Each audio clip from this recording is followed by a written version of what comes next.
PJNet TV Special Edition, recorded with Dell Didway for airing Tuesday night. And Dell is standing by in our green room, and we will count down to Studio 6 in 5, 4, 3, 2, 1.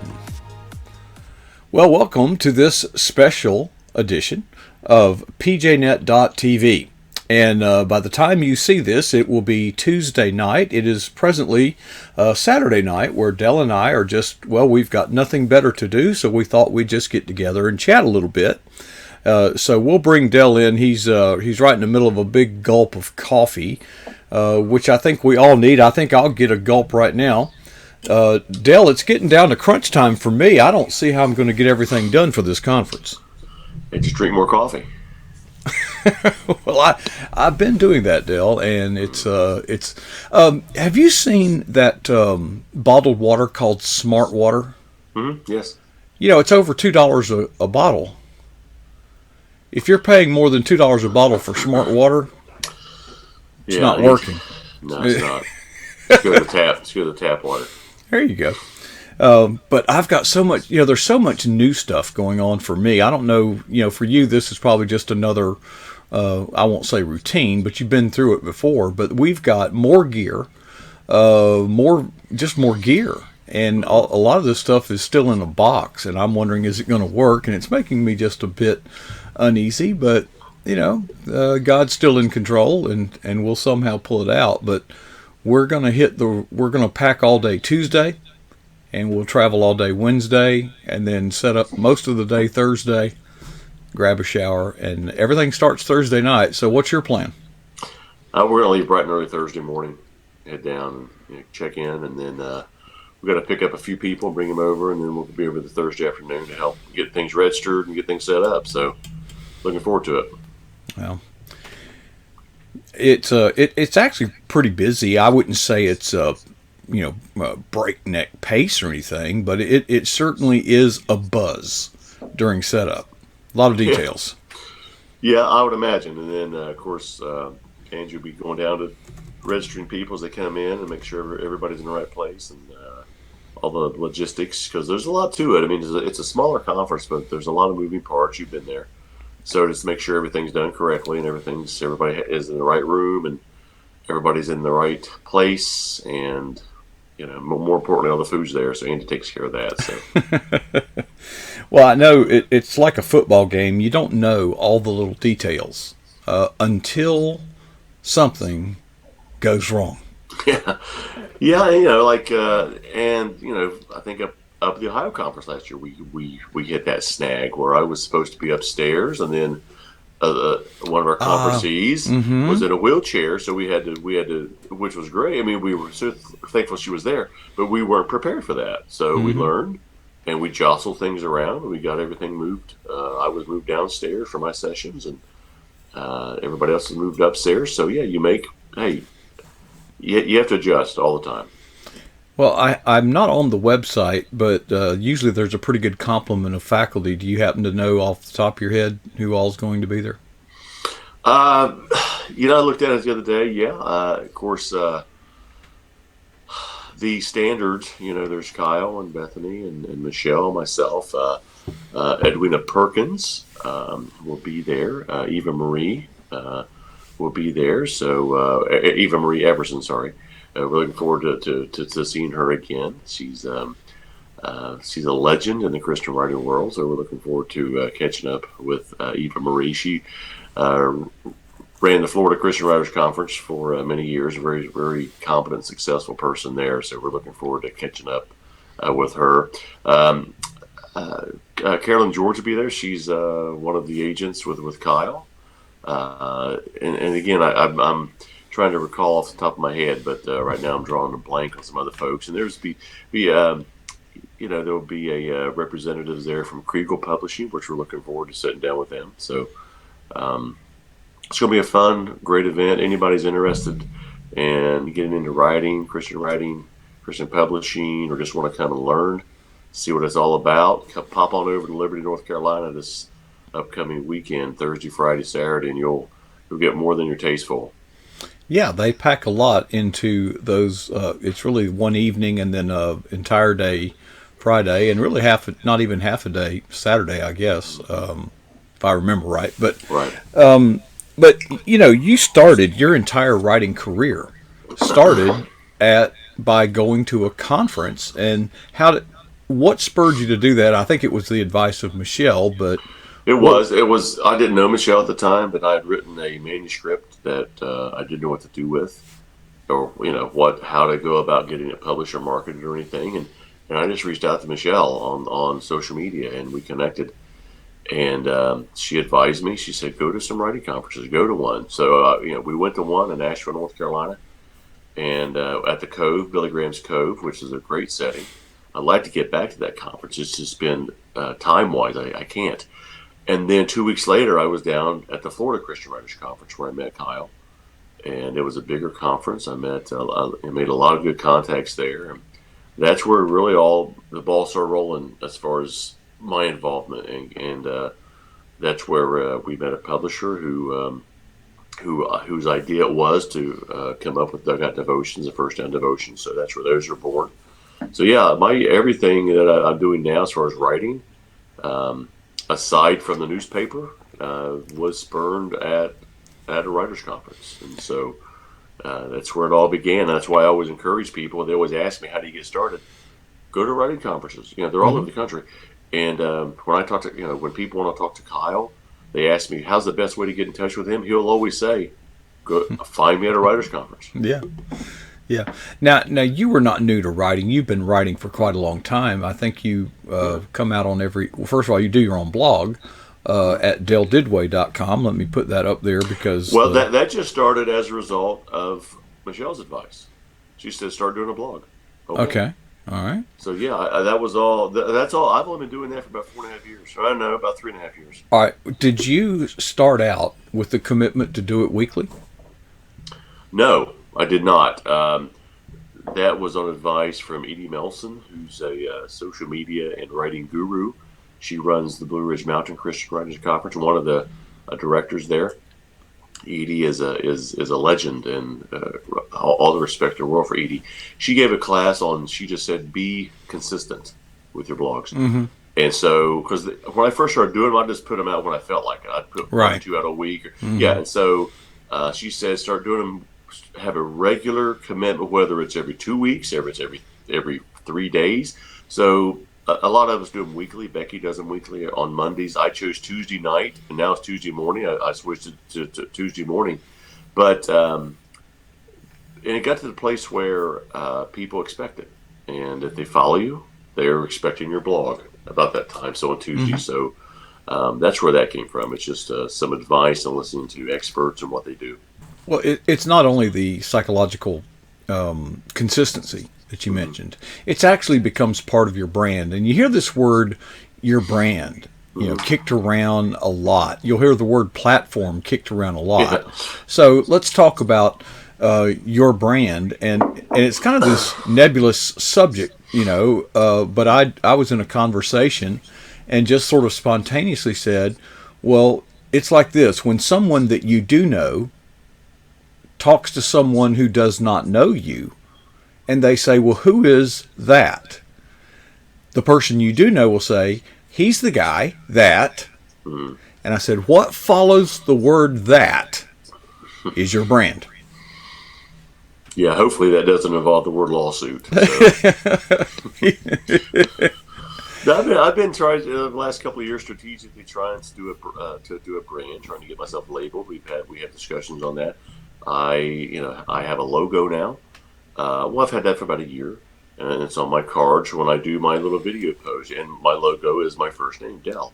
And so when I do my post, I say, hey, this is Del. I don't take on my last name. I don't care about that. It's just just trying to brand that way, and that's just how it's going. And I put my logo on all my stuff, and it's slowly starting to brand out a little bit. So hopefully when people hear my name, they're going to think the guy that writes his sports devotionals, or the guy that's goes to all these events and interviews all these sports players. So hopefully that's one of the things people say about me, I hope.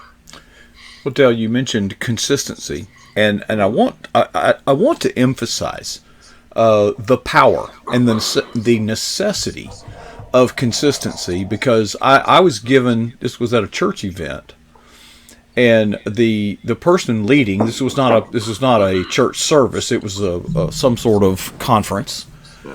and the guy said, by show of hands, on a scale of 1 to 10, if you think a McDonald's hamburger is a 10, raise your hand. No. Okay. If you think it's a 9, raise your hand. And he kept going down. And basically, most people thought a McDonald's hamburger was about a 5 or 6. Mm-hmm. He says, now that is mediocre. He said, in some views, it would be failure. If you scored a 60 on an exam, that would be an F. Mm-hmm. He says, but they sell them by the millions. Why is that? It's the brand. You can see the big end driving. Well, it's the consistency. Right. You know it's not going to be very good, but you know what it's going to be. And the same thing happens in franchises, okay? When you go to a Holiday Inn Express, you kind of know what you're going to get. Doesn't matter where you go. So consistency is important. So I think when you say blog consistently, that is actually part of your brand. He's the guy that blogs every, whatever. Right. Or she's the girl that blogs every whatever. Speaking of blogging, I think it would be incumbent of me to put your website, Del Didway, that's how you spell it. Don't spell it like you pronounce it. That's how you spell it. And your blogs have, I thought for a while they would always be a sports figure, but in the year that we've been working together, I guess it's more than a year now, you kind of go in spurts, and I think it has to do with the seasonal nature of sports, and there's some off season. But what are some of the spurts you've gone on at looking back over the past year, and how do you feel about them? Oh yeah, you're right. I do kind of go in binges. Binges, yeah. I'm a topical writer sometimes. I'm a spur of the moment. If it's Christmas, I like to do Christmas blogs. If it's seasonal, I kind of get into those a little bit and get into some history lessons. When I go to major events, I'll blog about those. And some have hit me at the last moment. I think like when we've gone Christmas caroling.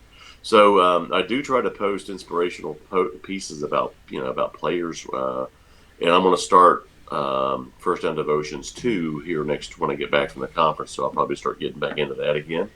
But I enjoy really anything can inspire me to do a blog. I mean, I did a blog about when we went to that marriage seminar, and I've done blogs about one of my funnest ones. I don't think we were doing this yet. Was when we went to Alaska on our cruise, and I did a blog. We stayed in Seattle the first night before we met everybody the next day up in Vancouver. We went to the Pikes Peak fish market, and we saw the fish toss. And so I blogged about the fish toss, and it was awesome. I love seeing that. And then I did some really fun blogs from our cruise. I talked to a lot of interesting people on our cruise ship, and had like 6 or 7 blogs just from that cruise from people I met, and would talk about it. So I did one of my most favorite blogs I did was when of course, you come back from your cruise in your cabin, and the folks who took care of our rooms would always have the towels decorated, a monkey or an elephant or something, some character. And they had a class on how to make characters out of the towels. And I took that class, and I did a whole blog about that, and I had a blast about it. It was fun. I had to dig that thing up. But anything I can talk to anybody for 5 minutes and get a blog idea. And I don't tend to get social issues as much as I did in the beginning. But I enjoy doing that. I enjoy talking about social issues, and that's one of the books I'm going to try to write soon. So I have no limits. I don't have any specific thing I blog about. I do try to stay with the sports theme, since a lot of my books are that way, and I do talk to a lot of interesting athletes. Yeah. Well, and now, didn't you say when you first started you did not do it weekly? Did I hear you say that? Right. When I first started out, I really didn't know, so I would just write. I'd write a couple a week. and throw them out there. And you're looking back at them, they weren't that good. But I was driving one day and got inspired by something, went home and wrote a blog and put it out there. But then I did that for about 3 or 4 weeks, and then I was suggested, start having a set time that you come out. And so I found that to be beneficial. Well, your background in newspaper, that should not be an alien idea. You have these deadlines. And now, so let me guess, you got this advice to blog, you blogged a little bit, and it was an instant sensation, and it's been that way ever since. Oh, yeah. What it wasn't, okay. No, my first blog I wrote hit 27 people. I thought, that's awesome. I thought, this is great. And then I did a blog about a year later, a very inspirational blog about a child who was, I think he was 2 or 3, fell in, and this was local, fell in a pool, and the mom comes out, and the boy's in the pool. He's drowning. So she yanks him out, and the squad shows up, and he was dead. I mean, he had no life. And the mom's panicking. His dad's on the way home, and then said he'd been non-responsive for 6 to 8 minutes, and then they started praying and everything, and kind of get a little frantic, and there was a sign of life. The heartbeat, and so they came to our church, and we sat down with them and talked to them for a little bit. That one blog in 3 hours had over 6,000 hits on it, and it just caught fire. I mean, it just took off, and it was shared everywhere. And I'm trying to remember the name of it, but it was so long ago. But it was that was my biggest response on a blog within 2 or 3 hours. I think it was 6,444 hits in one day on that one blog. The reads, I mean, it got hit more than that, but actual people actually. Oh, okay. Yeah. I am so sorry that the subject matter was so hard to take, but at the same time, you had to feel some sense of satisfaction. Oh yeah. You kind of do think, hey, people like this, and so of course the story ended well. Okay. And the boy lived, and he came to church, and he's normal, no brain damage. Really? So it's I'll have to find it and send it to you. But very inspiring blog, and how the parents were, because they never really went to church before, and then they kind of felt impressed to go, because he was he'd gone to the hospital a few times, and there was a lot of people watching, and that was just right here locally. There's a lot of things on here in my hometown. And a lot of things go on. So I try to find. I initially started out trying to write stories about just everyday people, because everybody has a story. I interview a lot of folks from our church and get their unique stories and whatever. Yeah, we kind of do that too. Yeah. Yeah. So we enjoy doing that, and everybody has a story that they should. be told. Yeah, you do. So I started doing that. My first year, I was just talking to folks about their story, about their life, and would blog about it.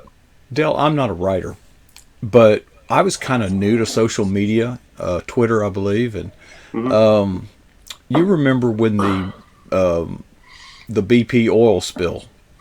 Yeah. And all the news was just they were pounding on BP. They were everybody was piling on how bad this is, and I wrote an article. And I'm not a writer, but I wrote an article saying, clearly this is bad.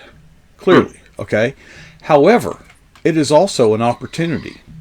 Some entrepreneur may come up with like an oil dry that, they put out on the highways after a wreck. Maybe someone will come up with something like that will coagulate the oil. I said, what about all this oil that's being brought in? Maybe somebody could find a use for it. And I just started exploring some hypothetical opportunities. Dell, apparently, somebody in the industry got that, and of course they were hurting for some positive PR. Dell, this thing went, it just, I don't want to say went viral. No, it I hate didn't. that. I know. But at the same time, I thought, I never dreamed when I just wrote those words that they would catch on like that. And it is very satisfying. Yeah. But the high moments are easy to talk about. How long did you slug it out with that blog before you felt like, okay, this baby's gonna make it after all? Oh, that one. Oh, I wrote that very, very quickly. A lot of my blogs I write just in a matter of minutes. Well, I mean the blog in general. Most of the time it wasn't getting thousands of views. Oh no, yeah. I was, yeah. You just kind of. I was thrilled with 27. I was like, holy cow, 27 people read this. So, and then you start promoting a little bit, and you start. I didn't really, know what to do back then. I didn't know how to share it, so I went into classes at these writers' conferences that encourage you and show you, how to entice people to read it instead of just. I used to put out new blog post. Who cares? Nobody's going to read that. Nobody's going to be enticed. And I still see folks doing that.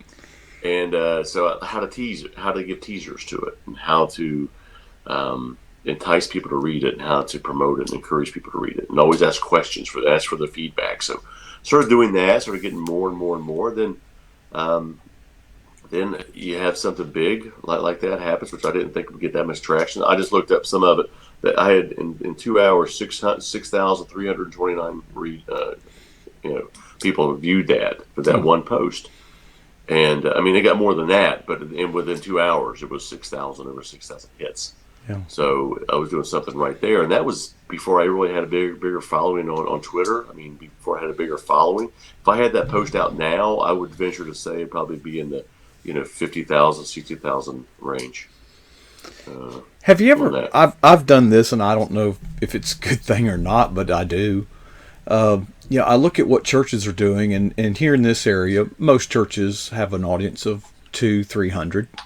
Mm-hmm. The big churches will have 1,000. Mm-hmm. And I'm thinking to myself, on social media and blogs and videos and things like that, when the aggregate audience that you can reach rivals that of a church. Yeah. And it's a whole lot cheaper. Yeah, I mean, our church, is very well attended. Started out as a very small church. Now it runs on a Sunday morning 600-700 in a real small town of Southern Ohio, and then which is great. But then my blogs will hit on an average after they run on Tuesday. I'll go back and look at numbers, and there's been many times when they've reached 4 to 5 million people. And that's kind of daunting as well. It's kind of humbling, and it's kind of exciting too. And I've had some dialogue. I had one post I did. It was, I think, my third or fourth blog. It was about a couple in our church who was ready to divorce, and then they got things right, and now they run this ministry now, and how that ministry would never have happened had they got divorced. Mm-hmm. And there was a writer from the Huffington Post. Very liberal organization, right? Yes, Post. Very. Yeah, she sent me this message.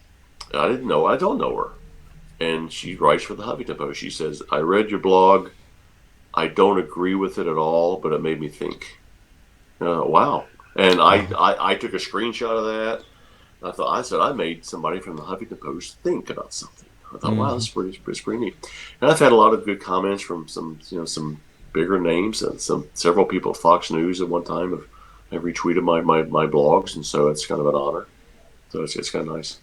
Del, we got to wrap it up, but in closing, I'm sure that, or I hope, that some blogger or writer out there is seeing this, and they've heard about the success stories that others have had, but they're hearing this and saying, that's it ain't happening for me.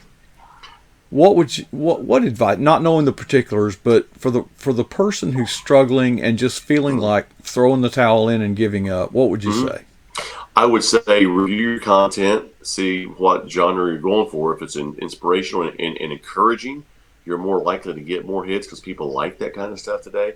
I would say take some advice on promoting your blog and how to share it with others and how to entice people to read it, how to tease people to read it, because just putting up new blog Yeah. post out. I did that. Hey, just posted a blog. I don't care. Say, you know, pose a question.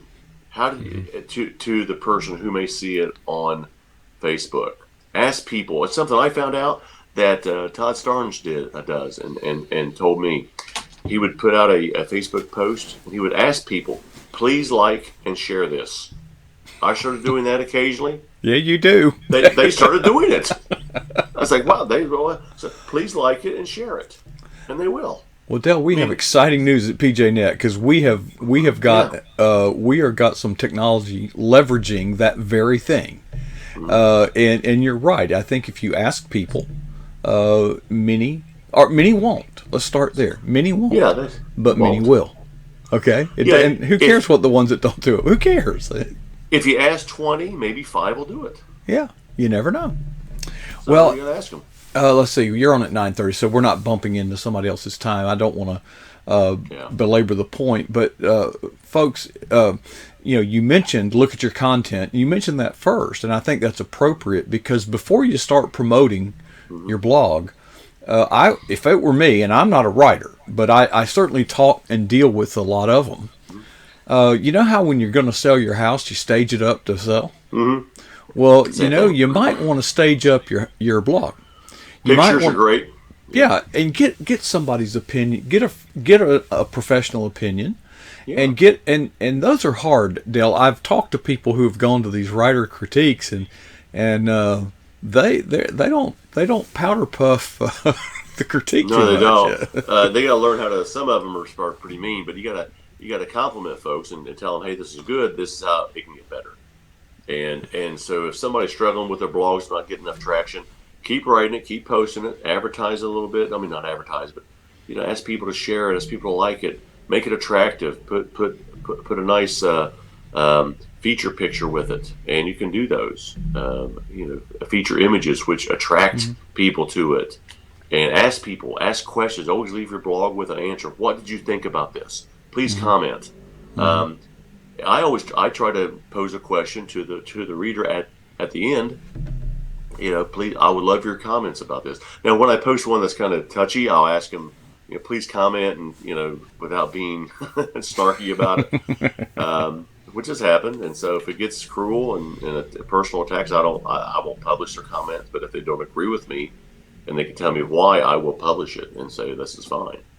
But so blogs are fun. I like my favorite one I think was when I did one when I was out at the Final Four. I went to the Alamo and toured the Alamo and did a blog about the Alamo and put Johnny Cash's song about the Alamo in there and I asked the question asked to the reader, what is your Alamo? What are you fighting for in life? Right. And so I love that blog and. That was a long time ago too. I think we didn't meet then, but that was a fun trip. Yeah. Actually, my wife and I were at the Alamo, and it was quite coincidental. We were just in the area, and decided obviously to go, and it was on the reenactment day. Oh, that's awesome. Yeah, unbelievable coincidence. Yeah. So we got a special treat. All right. Well, Dale, I hope that, first of all, I congratulate you on your career, your success, and the way you've stuck to it, even when, it was tough. But I hope, it is my sincere hope, that some writer or blogger crosses path with what you've said and shared and is encouraged. And if things need to be changed, then make the changes. You got to put the ego aside. One of my classes I teach is put the ego away. Be open to criticism and take it and listen to it and apply it. There you go. So thank you for sharing. And this is the kind of stuff you get in more detail, at a writers' conference. Hey, I go to them and I'm not a writer. That's that's great. Well, Dale, I'll see you at the conference. By the time people are seeing this, I'll be packing. Right. And we'll just see you in North Carolina, and we'll have more to share when we get back from there, I'm sure. We'll see you next week. All right. Thank you, Dale. Folks, that was Dale Didway, who appears here on pjnet.tv every Tuesday evening at about 9:30 Eastern. We are very blessed to have not only Dale, but some people I won't say just like him, but they got the same heart because we're all disciples of Jesus Christ. Folks, it's time to go. I'm going to leave you with two questions. First question is this. You don't have to answer me. What is the boldest thing you've ever done for Jesus Christ? Question number two is, when was that? The challenge for me and you and all of us is to never be satisfied with either answer.